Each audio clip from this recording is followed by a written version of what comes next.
Hello दोस्तों, step up trip में आपका स्वागत है। यह हमारे डेली प्रैक्टिस सेट का 13वां सेट है और फिर से मैं आपके लिए 30 मोस्ट इम्पोर्टेंट क्वेश्चन लेकर आया हूँ। आइए क्वेश्चन नंबर 1 की तरफ बढ़ते हैं।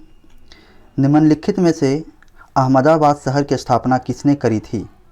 तो दोस्तों आपको बता दें कि अहमदाबाद शहर की स्थापना अहमद शाह ने किया था। ऐसा नाम से भी पता चल रहा है।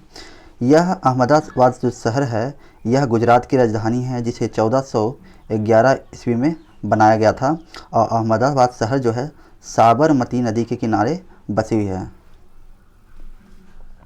नेक्स्ट क्वेश्चन हमारा है, मंगोल किसके शासनकाल में पहली बार सिंधु नदी के किनारे देखे गए थे? तो मंगोल जो हमारे हैं वो इल्तुतमिश के शासनकाल में 19 इल्तुतमिश के शासनकाल में देखा गया था। नेक्स्ट क्वेश्चन हमारा है, निम्नलिखित में से कौन डेक्कन में बहमनी साम्राज्य का संस्थापक था? डेक्कन में बहमनी साम्राज्य का जो संस्थापक था वो है हसन गंगू। हसन गंगू बहमनी साम्राज्य का जो संस्थापक था ये 1347 ईस्वी में किया गया था। और हसन गंगू इनका दूसरा नाम है। इनका पहला नाम अलाउद्दीन बहमनी शाह था, याद रखेंगे। नेक्स्ट क्वेश्चन हमारा है, दक्षिणी गंगोत्री क्या है? तो बता दें दोस्तों कि दक्षिणी गंगोत्री यह एक वैज्ञानिक अनुसंधान केंद्र है जो कि आर्कटिक में स्थित मानव रहित एक स्टेशन था। मीन्स वहाँ मानव नहीं रहते थे। जैसा कि आप लोग जानते हैं कि आर्कटिक हमारा जो है वो बिल्कुल पूरी तरह से बर्फ़ से बना हुआ है। जो करीब दक्षिण गंगोत्री का निर्माण आपको बता दें कि ये 1983 ईस्वी में हुआ था, जो कि 1991 में लगभग 1991 में बर्फ़ के ज़्यादा आगमन के कारण यह जो दक्षिण गंगोत्री है वो काफ़ी दब गया था, जिसके कारण वो वहाँ से हटा दिया गया। आइए नेक्स्ट क्वेश्चन की तरफ बढ़ते हैं। दोआब शब्द का अर्थ क्या है? तो जैसा कि दोस्तों नाम से पता चल रहा है कि दोआब शब्द का जो अर्थ है दो आब, दो नदियों के बीच की भूमि को दोआब कहा जाता है। मान लिया जाए ये एक नदी है, ये नदी है और नदी में जब पानी आता है तो इससे जो तलछटी में किनारे में जो मिट्टी जम जाता है वो काफ़ी उपजाऊ होता है, जहाँ पर खेती काफ़ी अच्छा होता है। इस मिट्टी को दोआब कहा जाता है। नेक्स्ट क्वेश्चन हमारा है, निम्नलिखित में से क्या ऊर्जा का एक गैर पारंपरिक स्रोत नहीं है? तो गैर पारंपरिक स्रोत का मतलब आप जान लें कि वैसा ऊर्जा जो सालों साल कभी ख़त्म ना होने वाला ऊर्जा को गैर पारंपरिक स्रोत कहा जाता है। और यहाँ पूछ रहा है कौन नहीं है। तो आपको बता दें कि सौर ऊर्जा जो कभी ख़त्म ना होने वाला ऊर्जा है, वायु ऊर्जा भी कभी ख़त्म ना होने वाला है, ज्वारीय शक्ति जो समुद्र में ज्वार भाटा के आवागमन से होता है, और ये प्राकृतिक गैस जो लिमिटेड है। अतः ऑप्शन नंबर बी इसका सही जवाब होगा। नेक्स्ट क्वेश्चन हमारा है, भारतीय संविधान का भाग 4 निम्नलिखित में से किसके साथ है? तो भाग 4 जो हमारा है राज्य के नीति निर्देशक सिद्धांत के बारे में लिखा गया है। राज्य के नीति निर्देशक सिद्धांत का ऑप्शन नंबर डी हमारा सही जवाब होगा, जो कि आयरलैंड से लिया गया है। ये काफ़ी बार पूछा गया, नीति निर्देशक सिद्धांत कहाँ से लिया गया है? तो आयरलैंड से लिया गया है। नेक्स्ट क्वेश्चन हमारा है, भारतीय संविधान में कितने मौलिक कर्तव्य का उल्लेख है? तो दोस्तों आपको बता दें कि भारतीय संविधान में 11 मौलिक कर्तव्यों का उल्लेख है। मौलिक कर्तव्य जो हमारा संविधान में 42वें संविधान संशोधन 1976 के द्वारा जोड़ा गया था, यह रूस से लिया गया है। जबकि शुरुआत में यह 10 ही थे, बाद में एक 86वें संविधान संशोधन 2002 में जोड़ा गया। आइए नेक्स्ट क्वेश्चन की तरफ बढ़ते हैं। और इसमें एक और याद करने वाली बात है कि मौलिक कर्तव्य को जोड़ने की जो बात हुई थी स्वर्ण सिंह समिति के संदर्भ में जोड़ा गया था। दोस्तों अगर आपको मेरा वीडियो को किसी भी पार्ट में अगर कोई प्रॉब्लम हो रहा है या समझने में दिक्कत हो रहा है तो उसे प्लीज़ रिपीट कर एक बार फिर से सुन ले। आइए नेक्स्ट क्वेश्चन की तरफ बढ़ते हैं। भारतीय संविधान में कितने प्रकार के रिट उल्लेखित हैं? तो हमारे भारतीय संविधान में जो रिट है वो 5 प्रकार के उल्लेखित हैं। यह भाग 3 में मौलिक कर्तव्य से जुड़ा हुआ है। किससे? मौलिक अधिकार से जुड़ा हुआ है। मौलिक अधिकार से जुड़ा हुआ है। और हमारे जो 5 रिट हैं उनका नाम है, आपको बता दें, लिखना तो थोड़ा मुश्किल है मेरे लिए। बंदी प्रत्यक्षीकरण पहला होगा, दूसरा है परमादेश, तीसरा है प्रतिषेध, तीसरा है ये प्रतिषेध, चौथा है अधिकार पृच्छ और पांचवा है उत्प्रेषण। हमारी बात को आप रिपीट करके फिर से सुन लें और याद करें इसे। नेक्स्ट क्वेश्चन देखते हैं। और रीट के बारे में एक बात और बता दें कि ये रीट हमारे जब भी मौलिक अधिकार में जब कोई हनन होता है उसके लिए यह जारी किया जाता है। मौलिक अधिकार में यदि मेरा कोई प्रॉब्लम हो जाता है, हमको उसके बारे में कुछ हमारे सुप्रीम कोर्ट या हाई कोर्ट को बोलना होता है, तो आर्टिकल 32 के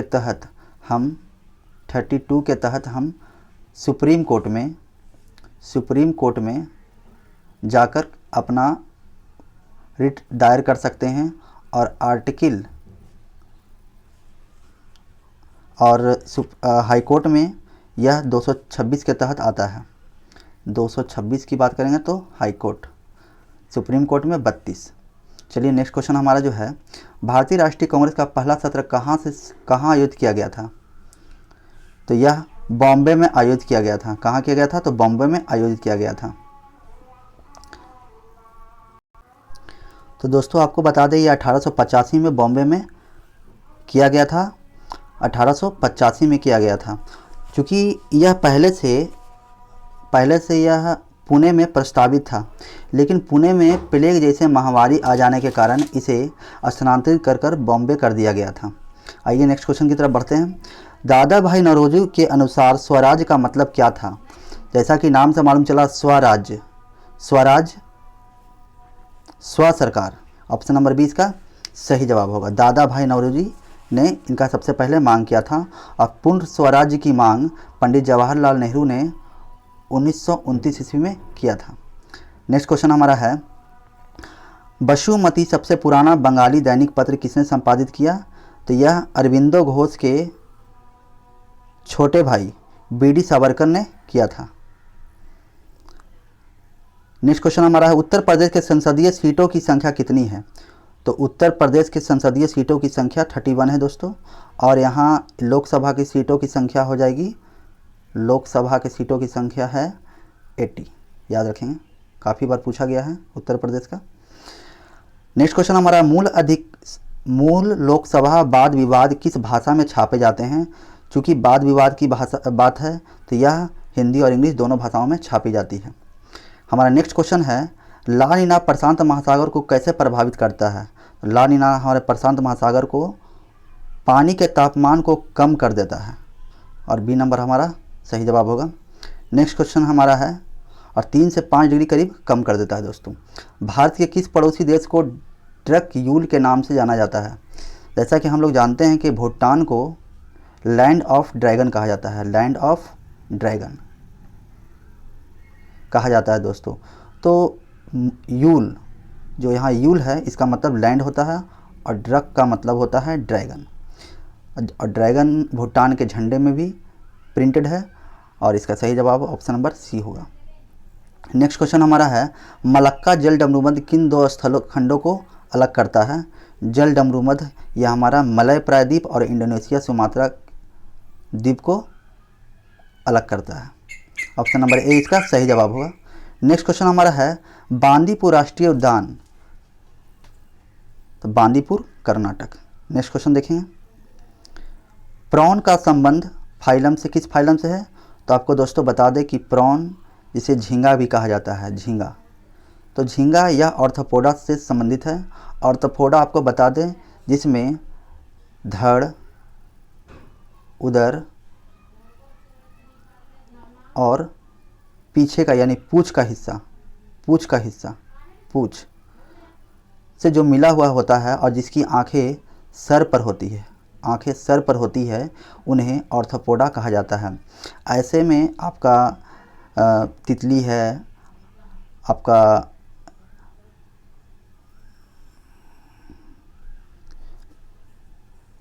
झींगा हो गया जिसे प्रॉन कहा जाता है, तितली है, झींगा है। इसमें काफ़ी उदाहरण बोल सकते हैं दोस्तों, केकड़ा हो गया, आपका सितुआ हो गया, मकड़ी हो गया, चींटी हो गया, बिच्छू हो गया, सारे इसी के अंतर्गत आते हैं। आइए नेक्स्ट क्वेश्चन की तरफ बढ़ते हैं। अक्रस सपोटा किसका वैज्ञानिक नाम है? अक्रस सपोटा यह चीकू का वैज्ञानिक नाम है। वैज्ञानिक नाम काफ़ी पूछे जा रहे हैं आजकल। नेक्स्ट क्वेश्चन देखते हैं। अर्जेंटीना की राजधानी क्या है? तो यह ब्यूनस आयर्स है। आइए नेक्स्ट क्वेश्चन की तरफ बढ़ते हैं। म्यांमार की राजधानी क्या है? कई बार पूछा गया है ये राजधानी, क्योंकि पहले ये बर्मा हुआ करता था। म्यांमार का पहला नाम क्या था? बर्मा नाम था, जिसे रंगून भी कहा जाता था पहले। अब यहाँ नई राजधानी जो हमारा है नए पेडाओ। आइए नेक्स्ट क्वेश्चन की तरफ बढ़ते हैं। पीली नदी का संबंध चीन से है और यह चीन में बहती है। हमारा नेक्स्ट क्वेश्चन है सूर्य से अधिकतम दूर पर होने। दोस्तों जिस क्वेश्चन को ऑप्शन भी अगर चर्चा करने लायक होता है मैं उसे ज़रूर करता हूँ, जो लायक ही नहीं है इसलिए मैं नेक्स्ट क्वेश्चन की तरफ बढ़ जाता हूँ। सूर्य से अधिकतम दूरी पर होने पर पृथ्वी की स्थिति क्या होती है? दोस्तों मान लीजिए ये हमारा सन है और हमारा पृथ्वी इस पर घूम रहा है। ये हमारा ऑर्बिट है और बीच में हमारा सन है। आप देख सकते हैं कि यदि अर्थ यहाँ होगा और यदि अर्थ यहाँ होगा, काफ़ी दूर है काफ़ी निकट है। तो दोस्तों जब ये निकट होता है इसे कहा जाता है उपसौर, और जब यह नज़दीक होता है तो इसे कहा जाता है अपसौर कहा जाता है। उपसौर जो होता है वो 3 जनवरी को और अपसौर जो होता है वो 21 जुलाई को आता है। तो जो पृथ्वी की स्थिति को दर्शाता है अधिकतम दूरी को, उसे नक्षत्र कहा जाता है एपीहेलियन, और जो अपसौर होता है काफ़ी दूर होता है उसे पेरीहेलियन कहा जाता है। नेक्स्ट क्वेश्चन की तरफ बढ़ते हैं। भारत में कच्छ का रण क्यों प्रसिद्ध है? तो भारत में कच्छ का रण जो प्रसिद्ध है वो ज्वारीय और फ्लैट के लिए प्रसिद्ध है, जहाँ पर ज्वार भाटा काफ़ी मात्रा में आया करते हैं।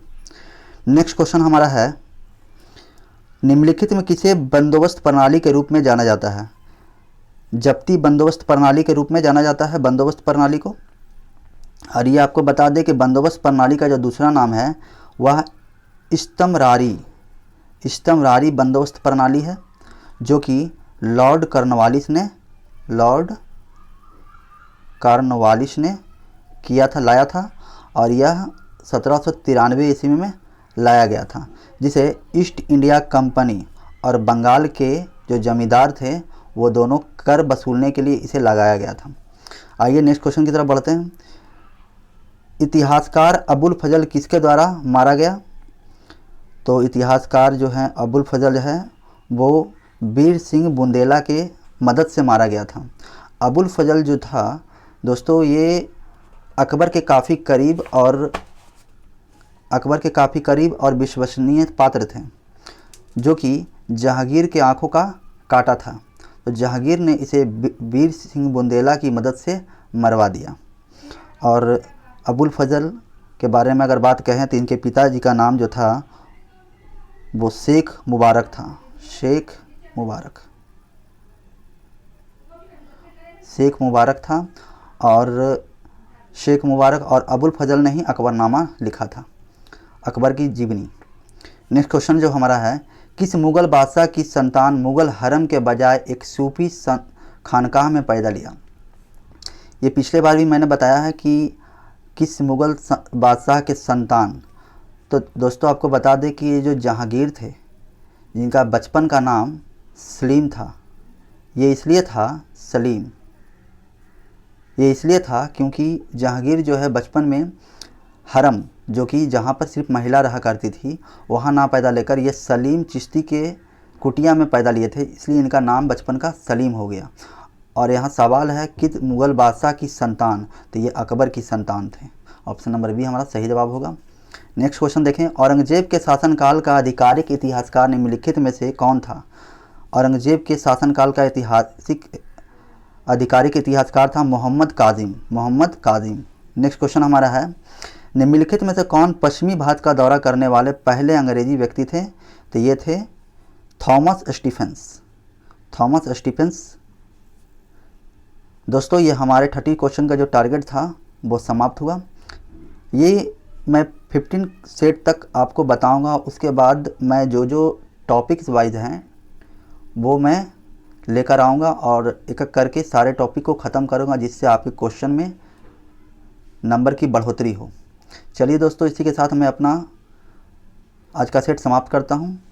दोस्तों, जहाँ तक संभव हो इसे सब्सक्राइब करें, आगे भी प्रोसीड करें। चलिए, इसी के साथ मैं अपना सेट समाप्त करता हूँ। धन्यवाद।